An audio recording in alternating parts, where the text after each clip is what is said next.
Hello beautiful souls, and welcome to my brand new series, 10-Minute Bed Talks. This series is going to be centered all around thought-provoking topics with the intention of bringing in a soul perspective, a therapist perspective, or perhaps just some really interesting or different viewpoints that you can enjoy. We will be exploring everything from grief to self-love to meditation to Mercury retrograde. You name it, you think of it, I will be exploring that with you. Each episode will be 10 minutes long of completely unfiltered and hopefully unedited content for you to enjoy. My intention behind this is that we are just going to explore these topics within 10 minutes and just see where that takes us. And I may do multiple videos on the same topic. We'll see, who knows? We're going to be doing this journey together. So whether you're brushing your teeth, getting ready to commute to work, maybe you're just washing up and you want to listen to something different or interesting, or maybe you're just somebody who really enjoys deep and interesting conversations. If that sounds like you, then you are absolutely in the right place. So don't forget to subscribe wherever that little button is so that you can join me for each episode. So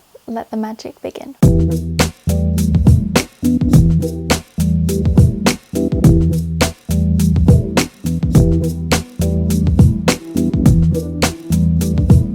I just want to confirm with you that if I'm going to edit anything, it will be either a long pause, or if I've got a fact wrong and I need to change it, I don't know, I've sneezed or something. Other than that, I'm going to try and make these videos as unedited as possible so that you can just see raw, interesting content each episode. Hello beautiful souls. Today we are going to be talking all about grief, which is a topic I feel really passionately about, and I'll probably do several videos on. So don't forget to hit that subscribe button so that you never miss an episode. I'm just going to set my timer. So I've been wanting to talk about grief with you for quite a while actually. This is something that really shook the foundations of my own life back in 2019. It brought about a change which completely transformed my life. Now for this video in particular, I'm going to be talking about grief in terms of loss of a loved one. There are obviously many different types of losses or griefs that you can experience in your life. And some of those losses will be tangible, such as losing a person, losing a job. And other losses will be intangible, such as loss of identity. So we're really focusing today on what it is when you lose a loved one. Everybody will experience grief differently, but I really truly believe that grief is not just an emotion, it's actually an experience that you go through, and there are multiple emotions within that experience, such as sorrow, relief in some cases, perhaps if somebody was ill and they're out of pain now, confusion, frustration, denial, feeling in limbo. I mean, there's so many aspects to grief, and I think, and I can only speak from the UK here, but I think in the UK we really struggle to express grief, hold space for other people's grief, and in general just feel comfortable with death. I think there's this common misconception that if you lose a loved one, that you get a year to grieve and that's it. You don't need anything beyond that. However, I truly believe that some losses can be so profound that they can really alter your life and change you as a person. And I do believe that everybody is changed by grief. However, I think that some people it's more conscious and other people it's more unconscious or subconscious, and perhaps later on it'll come to fruition or they'll recognize something that's been latent. So everybody will express and experience grief differently, especially if they're given space to or allowed to by the people around them. Now for some people, when you lose a loved one, you might be in such a space of shock that you're almost in a space of denial, maybe for a year, 2 years, maybe longer, because it's just so painful to accept that loss. Whereas for other people, immediately they're aware of that loss. Immediately they feel that profoundly within them. And that's where the 7 stages of grief come in. Now you're going to be familiar with them. However, I just want to share a little tidbit that my cognitive behavioral therapist shared with me when I was going through this process. I mean, I still am, but you know, when I was really in the thick of it. He said that instead of thinking of this 7 stages, which you can see them almost like 7 steps in that case, to see it as 7 states, because we move fluidly in and out of states quite a lot. We're never just in one emotion for a long time, with some exceptions of course, but we move through emotions like joy, to frustration, to anger, to peace, to contentment, to laughter, right, on a daily basis. So why would grief be any different? So those 7 stages you can think of as 7 states if you like, if that feels more aligned for you. And it definitely does for me. For some people, there can be a sense of relief that comes with losing a loved one.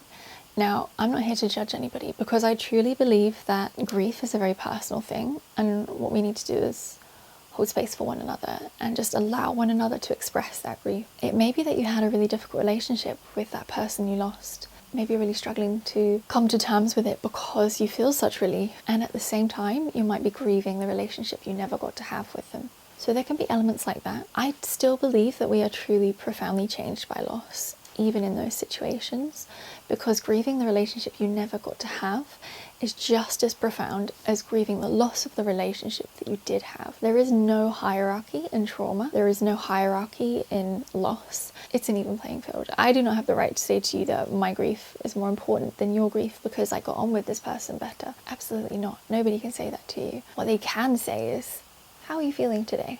Would you like to talk about it? Do you want to talk about something totally different to take your mind off it? Do you want to just sit in peace and quietness? Do you want to go for a walk and we'll just be in that space? And I think it's really important to be allowed to talk about the person you've lost. I know that somebody I used to know, sadly they've passed over now, lost their son, and their friend was like, aren't you over that now? Haven't you stopped grieving for him now? Which I just find incredibly cold and cruel. But it also shows that person's lack of ability and lack of willingness to feel compassion and empathy towards other people and to hold space for people.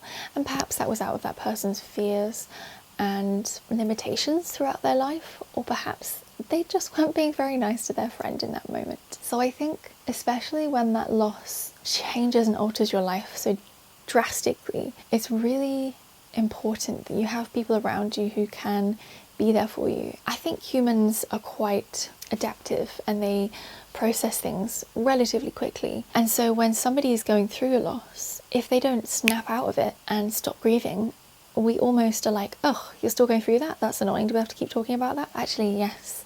And that's why I think it's so important to seek counselling or some form of therapy when you've experienced a physical loss of a loved one, because whether that space is you just feel relieved that they're no longer causing you pain, or whether you feel relieved that they're no longer in pain, or whether you just really miss them, or you're confused or in denial or in shock or just numb from that loss, having somebody who's a trained professional who can hold that space for you, who can help you to understand things, I think is really important. Having your friends and your family members and your loved ones around you supporting you is really vital, and you will absolutely see who your truest friends are when you're going through something like grief. However, having a professional who can really give you that uninterrupted, non-judgmental, totally held space, I think is really beautiful and it's really important. So I would really invite you, if you have or are going through a space of grief, to just consider that there's no weakness in seeking guidance or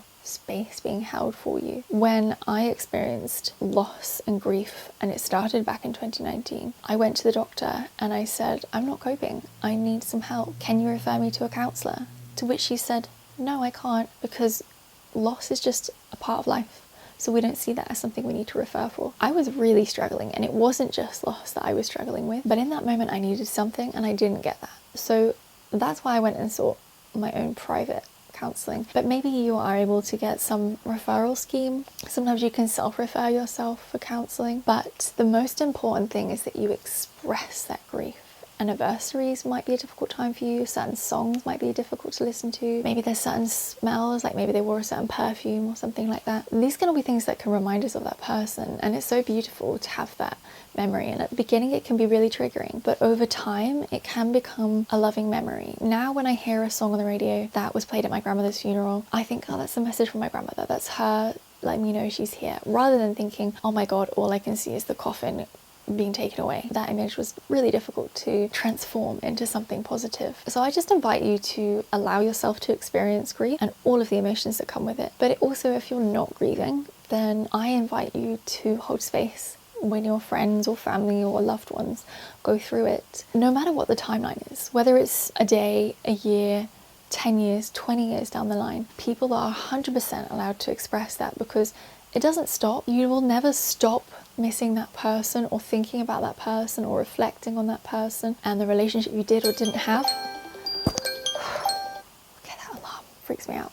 but at least you will have people around you who will allow you to tune into that and say, actually, I'm really missing XYZ person today, and that song that just came on the radio reminded me of them. Or there's an article in the newspaper that reminded me of something to do with the person I lost, and I just would like to talk about them for a moment. And hopefully, as a friend or a relative, you can hold space for that person as they express that. So I hope that you've enjoyed this very brief dive into grief, which is such a huge topic. But hopefully there are some interesting pointers you can take away from today. I'm sure we'll be talking about this more in the future. Thank you so much for watching, and I will see you in my next video.